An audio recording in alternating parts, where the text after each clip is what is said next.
Hey, this is Jim. Welcome to Silent Sales Machine Radio. On today's episode, we have yet another couple from Canada who are new to our coaching program at Jim Cockrum Coaching. Get details at silentjim.com if you're interested in that. And they started with the Proven Amazon course just a few short months ago. And then, of course, jumped into our coaching program with a Canadian-based coach. They're selling just in Canada right now. And even though they've only been doing this a couple months, they're already putting up some impressive numbers. So we thought we'd get them on the show because something I like to do is kind of mix it up on this show. It's not always the people putting up the huge numbers. It's people who just got started in sharing their journey and their vantage point. You're really going to like these guys today. They're both teachers.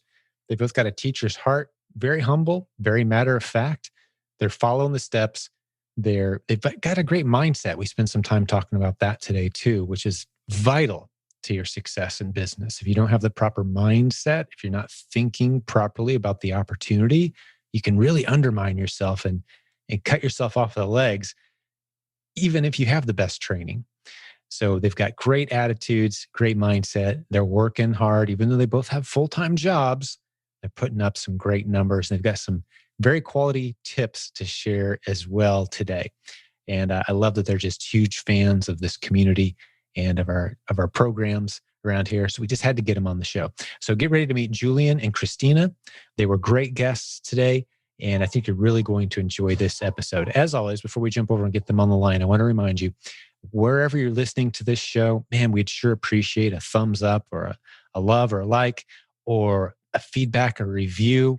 And keep in mind as well, the only way that this show spreads is by you, word of mouth, sharing it with other people. So send your friends to silentjim.com so they can check out the great free content that we have. And if you're not in our free Facebook group, please do that. That's how we found these guys today. These posts that pop up into our Facebook group, we're way over 60,000 people at this point. And sometimes these incredible people pop in and say, hey, I've been here for a while. Here's my success. Here's what's happening. I'm so excited. Well, those make great podcast guests. That's how we find them. Well, if you want to hang out with people like that, it's a 24-hour day global community of people supporting fellow business building warriors. And you're about to meet two of them. Let's get Julian and Christina on the line right now. You're going to love these guys. So Julian and Christina, welcome to the show. It's great to have you here. Yeah, great to be here. Thanks for having us on, Jim. Thank you. Great to be here. Well, I really want to get right into your story. Tell us more.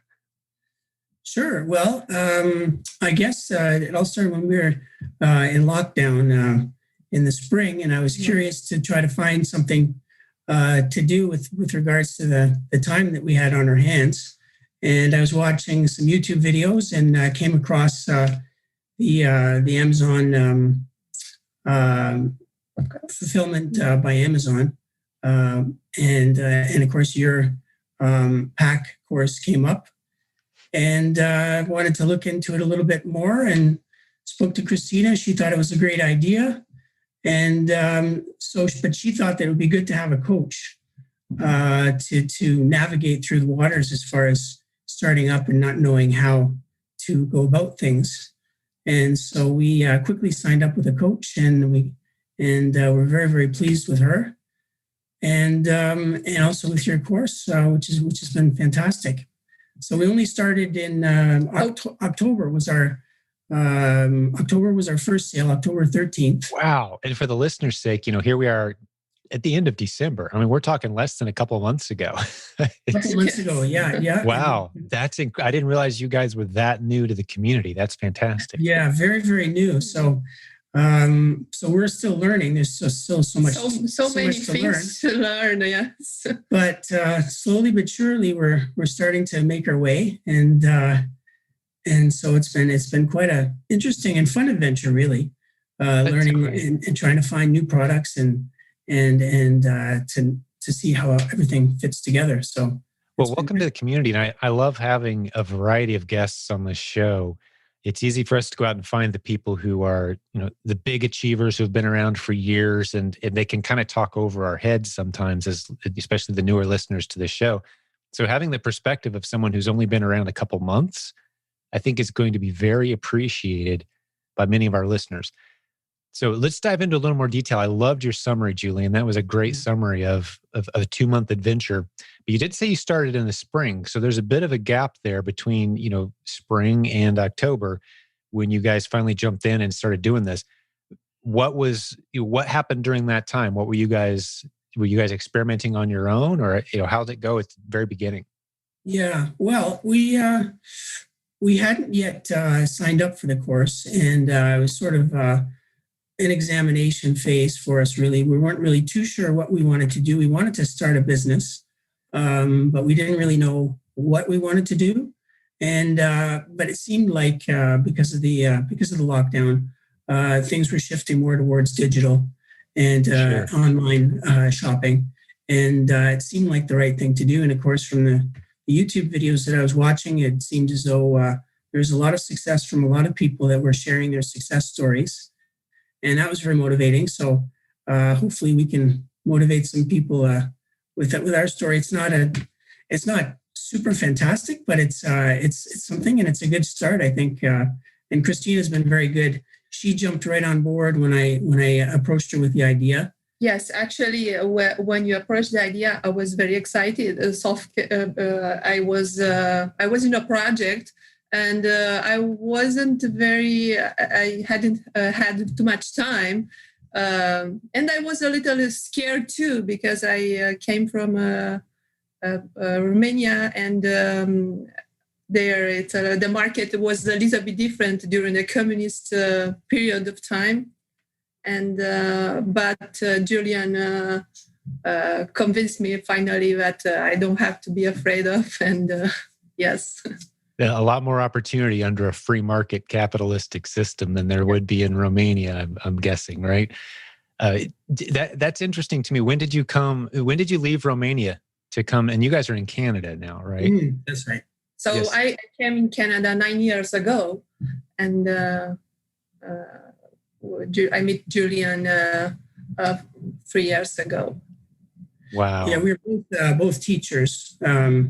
Christina works as an educational assistant in the school where I was teaching at the time as a substitute. And so it's been quite an adventure. But Christina's been really.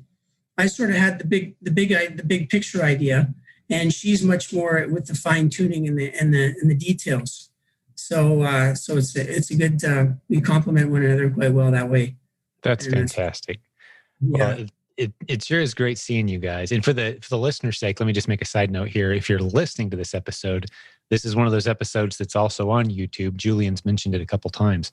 Not all of our episodes are on YouTube. Only maybe 20% or so are actually on YouTube, but this one will be. So if you look in the show notes, you'll see a link to the YouTube video, and you can actually meet our guests today. You see them on the screen as they're telling us their stories. And I wish I had a lot of time.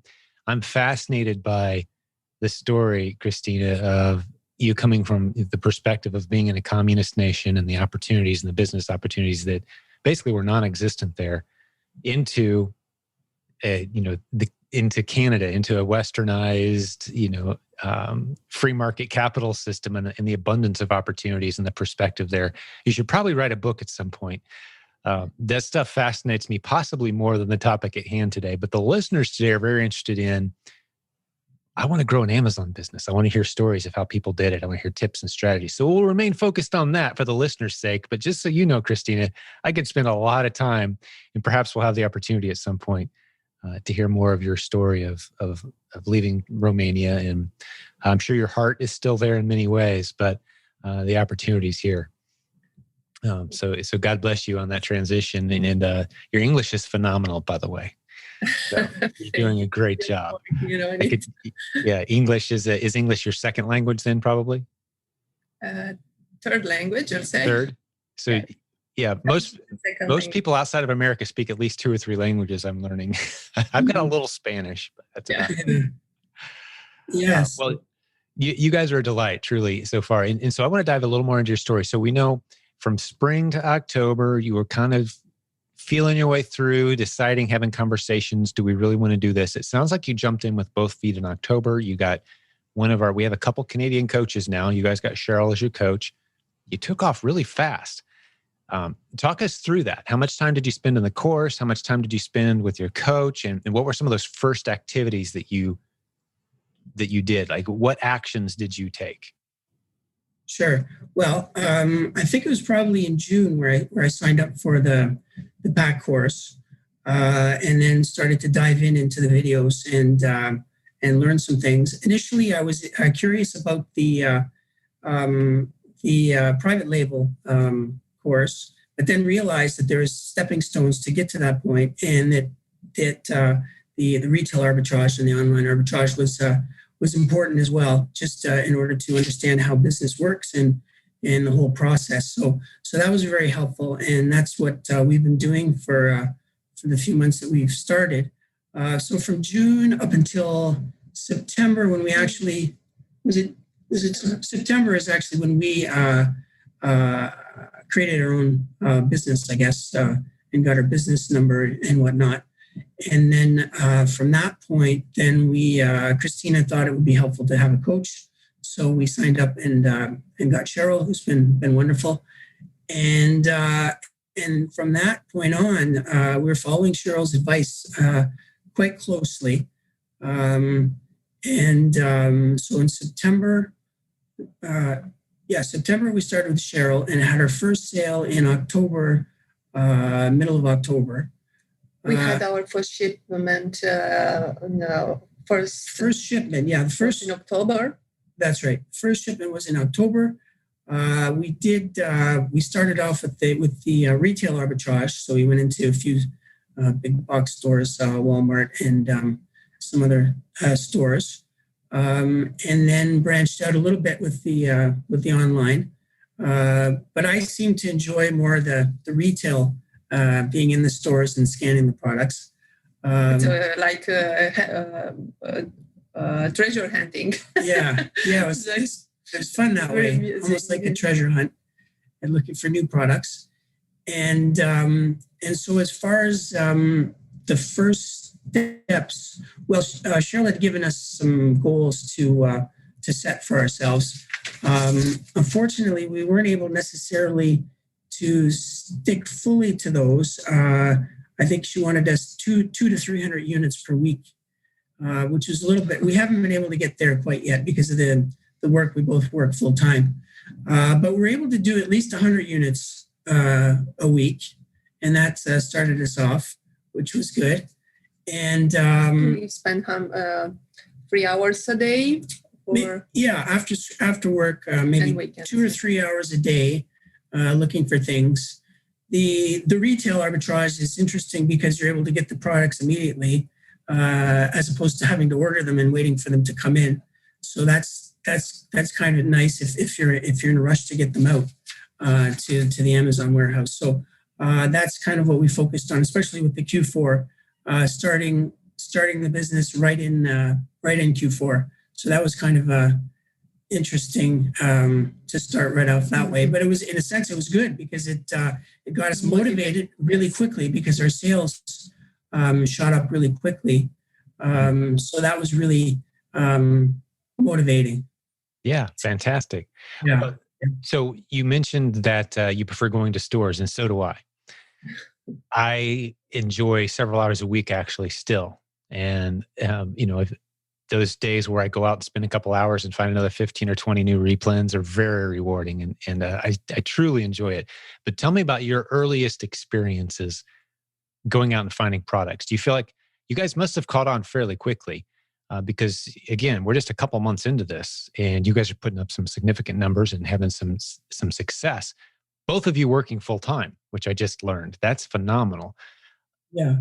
What's it like when you go to a store? Like, do you ever strike out? Do you ever spend a couple hours and just find nothing? Or are you getting pretty good already at this?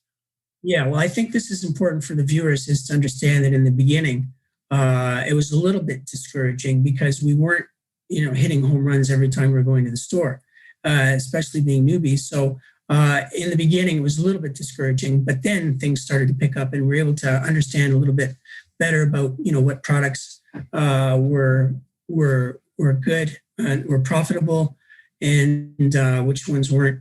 And so it was a learning experience, really. And as wonderful as our coach was, there's no substitute for experience, and you have to really learn on your own that way. Yeah, well, talk me through a specific. Now, don't give us the exact product, of course. We're not looking to create 1,000 competitors for your favorite ASIN, your favorite product. But talk us through a very specific example of how you found a good replan. One of the first ones, maybe one of those first exciting moments where kind of the light bulb moment, if you will. I just like to hear it in your words of, what that's like. Because a lot of people, I'll tell you, they're listening to this show and they're still skeptical in spite of the hundreds of success stories that we have posted in our Facebook group. They are unfortunately paying attention to the supposed experts who say there's no opportunity in retail arbitrage. There's no opportunity in retail stores. Mm-hmm. Well, I know that you could drop me in any retail store. If they've got shelves and cash registers at the front, I can spend an hour there and find 15 to 20 new profitable replans that are going to bring me money every month. Yeah. But until you understand how to do that, it can be a little confusing. So talk us through that process. What was your aha moment where you realized, hey, there's something here. We could do this. Did you want to jump in on that one? Or? Yes, I would say. So I remember the first experience was scanning everything and still didn't. My brain wasn't exactly adjusted. Is this too much? There are too many sellers. Can I sell this? I'm allowed to sell this. All kind of questions. And I finally start with baby products, and I know why we weren't allowed to sell every product in baby, and still we aren't. And but I start to scan, and I said no. Cheryl told us that this is a good opportunity, and we can do it. And like everybody else did it, why not us? So I start to scan, but I led myself on an intuition. So what will sell the best? So I start looking, and finally I find the product. But what I would like to say is that sometimes you scan, you don't have anything. So you have to try with the brand, tapping the name of the product. Find very good. And so we follow your course, of course. So. Typing in the brand name. Yes. Specifically. Yes. That's so powerful. Those of us who do a lot of this, we're not afraid to scan barcodes, but we don't get excited. And we don't put a whole lot of weight on what a scanned barcode tells us, because that's one result. Yes. Right? If you type in the brand name and you're standing there in front of a section of products related to the same brand, and you just type in that brand name, Amazon.com, like you're shopping, and type in the brand name and start scrolling and see what shows up. You're going to find 3-packs and 6-packs and interesting products that are selling at incredible return on investment. So you guys started to experience that, it sounds like. That's beautiful. So what was one of your first, what type of product did you find at first that started selling well for you? Well, one of the big sellers for me was a product that there was only one product that we could sell in this category because we're still not ungated for groceries.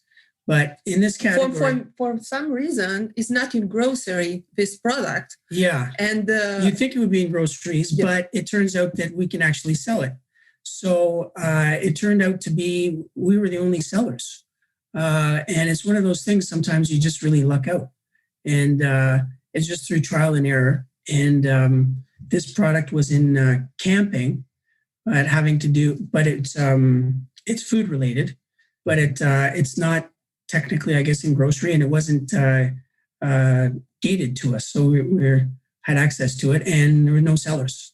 So that's still no sellers right now. Yeah. And there's many opportunities like that. For the listener, I'm telling you, there's many, many opportunities in retail stores right now where there are no sellers on some very popular products and you buy them at full retail price, mark them up 40 to 100% ROI after all fees are paid. And it's an incredible opportunity, several units per day or per week selling. You guys have experienced that. Then it's just a matter of finding more of those. And over time, you'll see other competitors drop on. And just for clarity's sake too, I want to point out, I'm never afraid of other sellers on the same product I'm on. If our course teaches, and I'm sure you guys have seen this, but we want a consistent price. And then we look at how many units per month are we expecting to sell. And as long as I can expect to sell a few a month at a reasonable price, a good return on investment, I'll get in there with 10, 20, 30, as many as 50 or more other sellers. As long as that price is remaining relatively stable, we can all rotate through the buy box and sell many units of that product. I've actually, there was a Christmas product that I grabbed just a couple of weeks ago. It was a good Christmas gift, but it sells well year round according to Keepa, which is our favorite inexpensive app that we all use around here. We're not going to do Keepa training today, but besides the proven Amazon course, it's the only tool you really need to use the strategies that we teach. But on Keepa, there were, I think, 50 or 60 other sellers on this product, which would scare some people away. But I noticed the price was remaining incredibly consistent at around 70% ROI of the price that I could buy. So I went ahead and bought a bunch of them. And I expect to sell them within the next 2 to 3 months. I think I got about 25 of them, easily sell them all at a nice markup. Even though there's a bunch of other sellers, they're selling at what looks to be about 50 per day on Amazon. So they're going to sell fast for me. So don't be afraid of other sellers. But there are opportunities, like you guys just pointed out, where you will be the only seller, and it's fun. Enjoy the ride while it lasts. And those are opportunities sometimes too to do merchant fulfill as well. Have you guys done any merchant fulfill, shipping the product yourself to the customer versus FBA? Not at this point, no, but we might get into that too. We're learning so much right now, and but merchant fulfill, is something that we might branch off. Yeah, but typically we advise, or at least I advise, only those top maybe 5% of your best-selling products. Keep a few of those on hand in case you sell out. Then you can still keep selling them through FBM, and you got a few on hand there at the house, kind of thing, keep your momentum rolling. But this is great. So give us some numbers. I'd be curious to hear. We know that you guys invested in coaching. You invested in the Proven Amazon course. You're spending 3 hours on average per business day working this business. Mm-hmm. What kind of return are you seeing for your efforts so far here a few months in? Yeah, well, we've sold total sales since October 13th is just over 14,000. And for the month of December, just over 8,000 as of now. So it's pretty good. It's steady. Yep. We've definitely seen a gradual increase from month to month. But it's only been 2.5 months. So sure, there's a lot of your inventory that's on the way or on the shelves, and as that sells, you're going to see some great results. But so far, what is your ROI, if you know? Or we're looking at least 30. Well, it's at 25% right now, and so we're hoping to increase that a little bit. Sure. As you get better at finding replens and eliminating some marginal ones. But what I love about this model is even if you pick a loser, let's say you pick an item that you expect to sell for $50 and it's only selling for $30. Okay, well, you only bought 2 or 3 of them. That's okay. You lose a little money, you learn your lesson, you move on. That's what I love about this model. So early on, you can expect to see those 25, 30% ROI months. But over time, as you get better at it and you pick better products, we would fully expect to see a minimum of 40% ROI over time. And your average sale price slowly climbing as well. Gets you out of that $12 to $15 range, hopefully get you over $20 or $25 minimum per sale as the goal. But you guys are rookies. But what I love is you jumped in, you're taking action. These are the real numbers from real people. And I love also, you're not in the United States. We're so proud that we have coaches around the world now, including finally in Canada. We've got some of the great coaches in Canada now. So all these Canadian success stories rolling in. You guys are doing great. You're on a really nice trajectory. Have you set any bigger goals for 2021? Yeah, well, this is our next step. Is our coach was asking us to set some goals for 2021, and so what we haven't actually because we've been so busy with everything, but we're hoping to hopefully hit maybe 10,000 a month in sales soon. So that would be our next goal. Their first goal is 10,000 in sales monthly. We're almost there for December. I don't know if that'll hold necessarily in the new year because it's not Q4, but as we get better in finding products, hopefully we'll be able to ramp up the sales even more. Well, like you guys mentioned, the online shopping has just exploded. I don't expect it to slow down anytime soon, even if things return to fairly normal from a, stores open and people out and about perspective. I think enough new habits have been established that Amazon's going to be begging for our help for a long time as far as filling their shelves so people can shop from the convenience of home. And I know that I've seen on just so many, and I'm hearing from other serious players who have businesses far bigger than mine, that there's just so much opportunity on Amazon right now where there's products that Amazon can't keep in stock, that the 5 or 10 sellers who are selling it just can't seem to keep it in stock, but it's on retail shelves. It's a matter of, are you willing to place the orders online, go to the stores or hire someone to go to the stores and get the stuff sent into Amazon for FBA? It's low hanging fruit. The opportunity is everywhere. And you guys have the basic skills now to identify which products are profitable and then apply this. It's a fairly simple business model, is it not?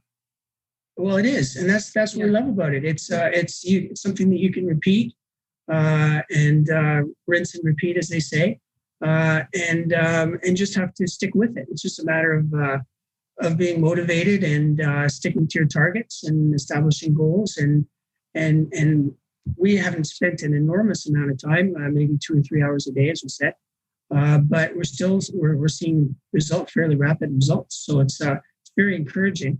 And just a matter of sticking with it. That's right. And being positive, especially. You're in that period of intense focused effort, I call it.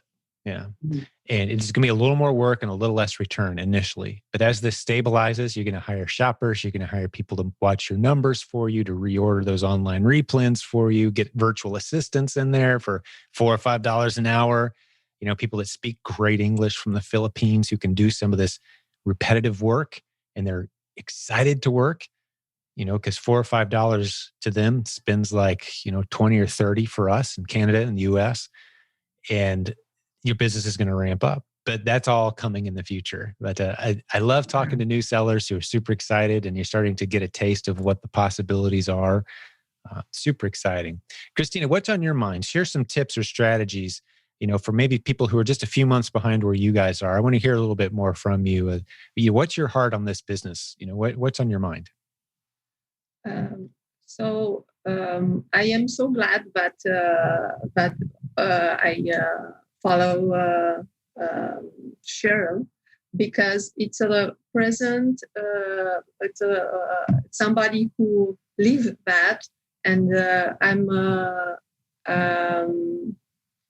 I am very very excited to continue because of her.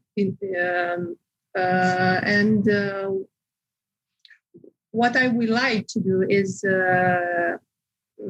continue working full time, and because in the summer we're gonna have like always holidays, 2 weeks, right?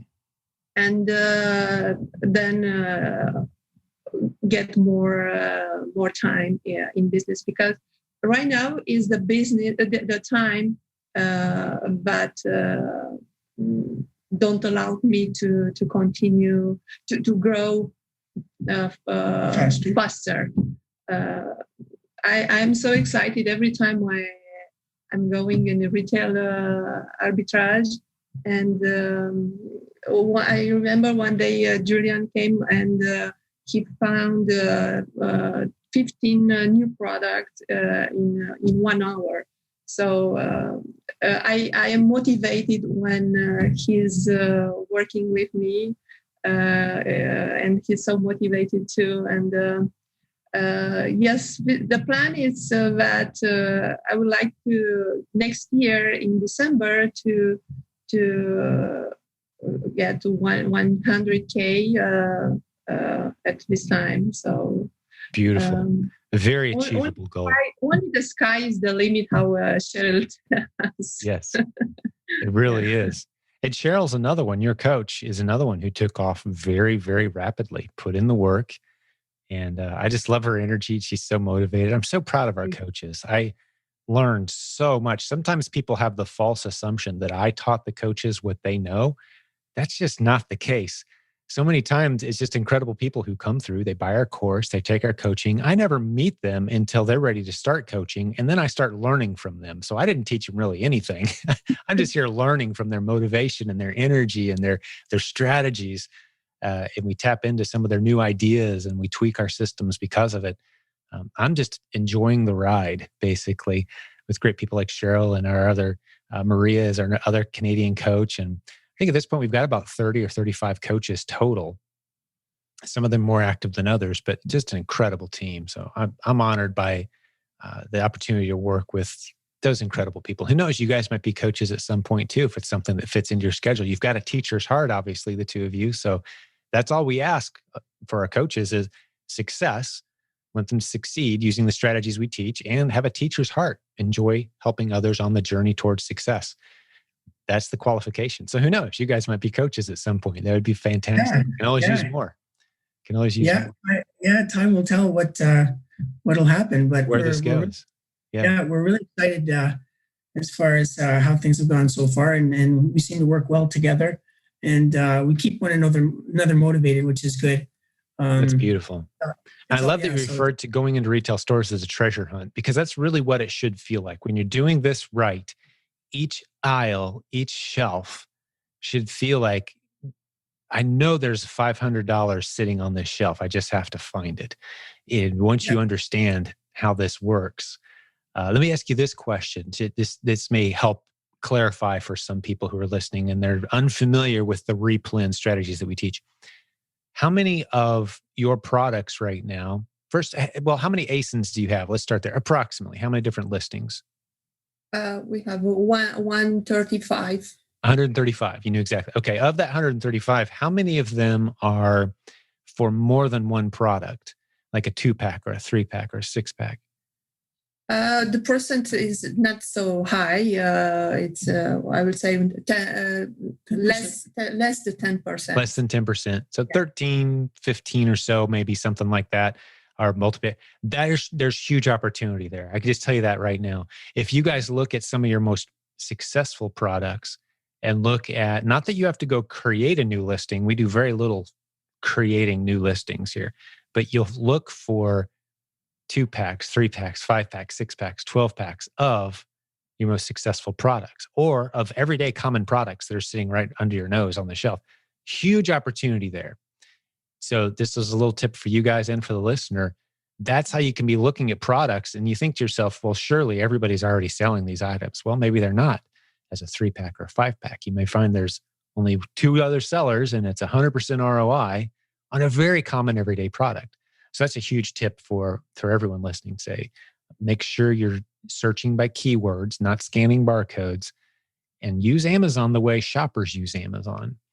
And I know you've heard Cheryl say that and you hear it in our course as well. But if you search Amazon for brand names, you're going to see opportunities in multi-packs and different bundles as well.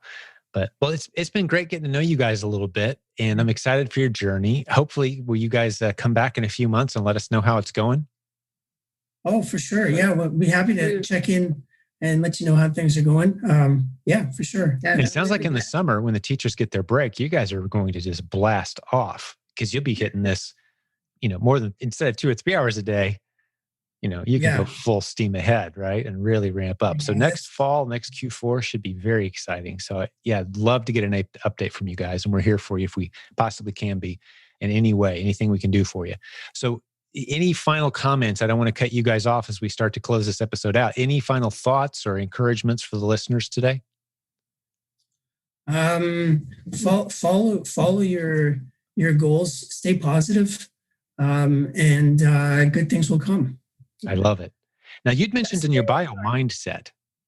One of the two of you was big on mindset. Wasn't that you guys? That's right, and that's how we started with the coaching. That was one of the there's a video we had to watch for the coaching, and it had all to do with mindset and how important 80% of success comes from the mind. So to have a positive attitude and positive mindset is crucial. And Cheryl certainly is an example of that for us. So yeah, it's been very good. It's beautiful. Important to believe in your success. It's important to be positive and believe that you're going to succeed. That's the mindset for me. Yeah, there's a one of my favorite preachers, Chuck Swindoll. I'm not going to nail the quote, but it's easily looked up and you can discover it on your own. But basically said life is very little circumstances. It's all about how you respond to circumstances. So you could have a really rough set of circumstances, but if you have a great attitude, you're going to get through it just fine. Or you could have the smallest of challenges and allow that to bury you attitude-wise. So it's kind of up to you. You know, we're the only, one of my favorite authors, Daniel Lappin, good friend of mine. He often talks about how humans are the only thing God ever made that can wake up one day and decide they want to do things different. And they can become something completely different if they want to. We can decide based on our attitude, hey, I don't like where I'm at. I'm going to do something different and I'm going to make it happen. We get that. So don't waste that gift. I love it. Mindset is very important. And we don't spend enough time in our community talking about that. But if you've got a rotten attitude, we can step you through our course and step you through the stages of success, and it's going to fail every time because you're looking for a way to fail and self-sabotage. So I love it. Mindset is very important. And I'm not looking to become another mindset guru, but there's plenty of good motivational speakers. I love John Maxwell. And do you have any favorite authors on this topic by any chance? Oh, well, I'm a big law of attraction fan. Abraham Hicks is a big one for me. Beating the drum of what you want and never beating the drum of what you don't want. There could be 9 things going right in your life and only one thing going wrong. If you beat the drum of the one thing going wrong, it'll screw up the 9 things going right. And the opposite is also the case. Yeah. So it's just a matter of focus and where you choose to put your attention. Yeah. As a man thinks in his heart, so is he. Completely agree on that for sure. Yeah, it is. It's great. So, and this is a great opportunity. I would just say to the listeners, this is a great opportunity. This is a great time. We can see it as a negative, this whole lockdown situation and the whole world, what it's going through right now, or we can see it as a blessing in disguise and make the most of it and find the silver lining. So, that's what's needed right now is to be bold and to venture off into different horizons if you feel led in that direction. Yeah. Finding a way to serve when situations change. You know, sometimes it's easy to feel like I'm just turning a $2 can of beans into a $6 sale. No, that's not what you're doing. If you think about it from the customer's perspective, you're helping a widow who can't travel. Maybe she's sick. She can't get out. You're helping her get dinner tonight. Amazon Prime. She can, and she's got the money to spend it, but she definitely doesn't want to get in her car and go get gas on a cold day. But you're helping make that happen to where she can stay home and get the food that she needs. You're serving. This business is serving. That's how you succeed in business, is to serve well. So you think about those customers and suddenly it just takes on a whole new life of, wow, you're part of fueling the economy. And I even have a theory that if not for Amazon and us as FBA sellers, globally, especially in North America, however, this whole pandemic would have been a much more disastrous story because we enabled millions of people to stay home and do what they had to do to take care of their families. And they've never homeschooled before. They've never had to order food off the internet before. And here they are able to do these things because we freed up their schedules and we freed up their time and we provided the products they needed because we understood e-commerce. So we're at the forefront of keeping things rolling. So I see it as a mission every bit as much as an income stream. Yeah. Phenomenal. Well, it's been really cool getting to know you guys and spending some time with you. And thanks for your flexibility today too. By the way, these guys were so great. I had to bump them back a couple times today and they were very flexible. So thank you for that. And for the listeners hanging out with us today, I just want to say thank you for donating your most valuable asset today, your time. You were very generous in sharing your time with us today. We treasure that. And I hope the return for the time spent is phenomenal. I hope you found this encouraging. And as a reminder, if you're watching us on YouTube, only about 20% of our episodes are here on YouTube. If you go to silentjim.com, you're going to see hundreds of episodes with couples at all stages and individuals of all stages of success in their online e-commerce businesses, including some pretty exciting stories of people doing really big numbers, way bigger than I've ever done. So soak up this content, enjoy it, and be motivated by it. So to our guests from Canada, God bless you guys. Merry Christmas. It's that time of year. Happy New Year. Happy New Year. Thanks for right. 2021 is going to be beautiful. Let's do it. And we'll look forward to hearing from you guys again soon. And for the listeners, God bless you, business building warriors. We'll have another great episode for you very soon.